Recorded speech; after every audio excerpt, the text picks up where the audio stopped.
All right. Well, good afternoon, everyone. The war in Ukraine is at a critical point right now, and we have to do everything we can to help the Ukrainians continue to resist Russian aggression. Today's announcement, the largest security assistance package in total value that we have committed so far, reflects our enduring commitment to support Ukraine. These capabilities will complement and work with the expanded U.S.-led training beginning this month that will build Ukraine's capacity to conduct joint maneuver and combined operations.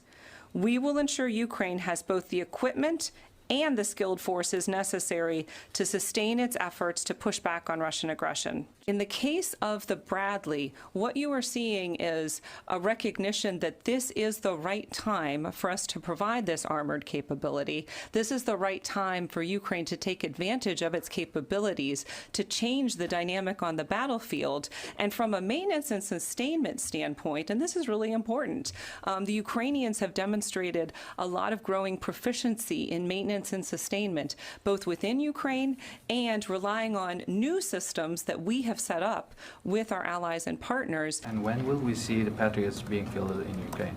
The Ukrainians really are set up for success once we are able to train them on the system. And I think it's important to note that this also comes at the auspicious time that we are expanding our training program. Many of you have heard about our launch that will happen later this month of new combined arms training. So we will be able to enable the Ukrainians to take advantage of this capability. And again, not just actually to employ it on the battlefield, but to maintain and sustain it. And in terms of your question about the timing, it'll take a couple of months, basically, to get this capability fielded, to get the Ukrainians trained. Is it the right time? Like, what is the capability, or what? This is something that we absolutely agree that Ukraine does need tanks. It's one of the reasons that we partnered with the Netherlands to refurbish a number of T-72 tanks that are already arriving on the battlefield.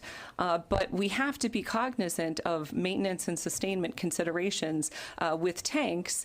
And certainly we know that the Abrams tank, in addition to being a gas guzzler, is quite challenging to maintain. Overcome any challenges that you may see.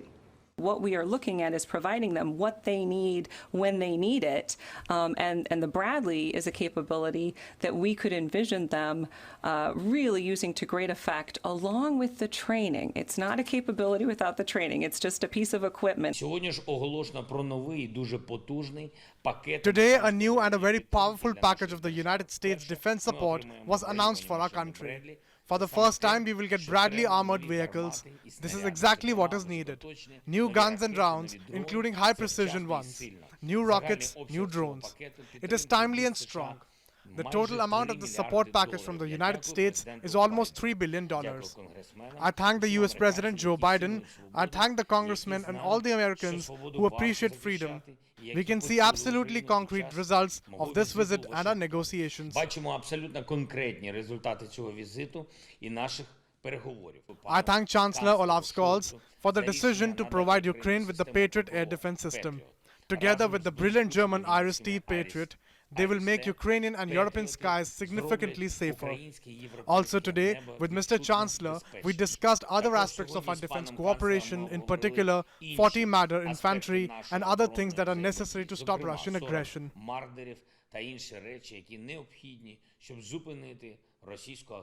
Today, the United States will demonstrate our continued enduring commitment to Ukraine's ability to defend itself with the announcement of over $3 billion in new military assistance to Ukraine, including $2.8 billion drawdown for Ukraine, the largest yet. Colleagues at the Department of Defense will brief on this in further detail later this afternoon, but the package is expected to include the Bradley infantry fighting vehicles we announced just yesterday, self-propelled howitzers, MRAPs, and other armed personnel carriers, Gimlers, rockets, surface-to-air missiles as well, anti-vehicle landmines, ammunition, and other items from DoD inventories.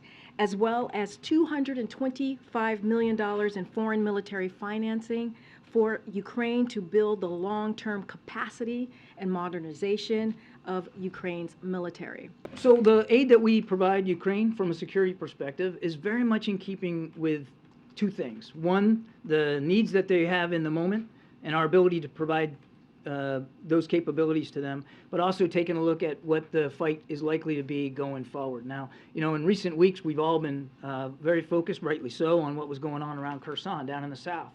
But the fighting in the east, particularly the Donbass region, has been particularly vicious in recent weeks. And we see every indication that the Russians continue to want to propagate their efforts in the Donbass, particularly around Bakhmut. And we've talked about that, I think, at some length. Better prepared now to counter this new offensive if Russia do that. And that area of Ukraine, it's a lot of farmland, a lot of open ground, and it lends itself well to the kinds of capabilities that are in this particular PDA package. And the Bradley fighting vehicles are very significant in terms of being able to do what we call combined arms maneuver warfare. You might remember the Pentagon just recently said they're going to start training at a battalion level Ukrainian troops outside the country on combined arms maneuver, because that's really what they need to help continue to improve their ability in that area of Ukraine. So it's very much tied to the war that we're seeing on the ground right now and what we anticipate. John, when will those Bradleys arrive, and will they have tank-killing tow missiles on them? And I couldn't give you a date certain on the calendar. What I can tell you, months, what I can tell you is we're going to do it as fast as we can. And this is not a system that will require an exorbitant amount of training for the Ukrainians. I mean, it's a fighting vehicle, and it's, again, very well suited to combined arms warfare, but it's not so sophisticated that it'll take them very long to learn it, not only to operate it, but to maintain it. And as your question, I think, alludes, there are different ways you can fit these things out for the fight that you're in. And I don't know, and again, I'd refer to my Pentagon colleagues, I don't know that they've made all those decisions per each vehicle just yet. You just asked, you were just... Another Russian offensive. Switching topics, what is the U.S. assessment right now of the potential? Incorrect for you to conclude that the specific amount was sort of driven by rumors or reports of a Russian counteroffensive. They are driven by an ongoing iterative conversation that we're having with the Ukrainians literally every day about the fight that they're in now and the fight that we expect them to be in going forward. With the timing, these drawdown packages, as you know, have been occurring about every... We said, as I said earlier, we said weeks ago, we did not expect the fighting to stop in the winter. It hasn't. In fact, in some places, it's become even more vicious, Donbass particularly. And so we want to make sure that the Ukrainians are well kitted out and well suited for the fighting that they're going to be facing in the next couple of months.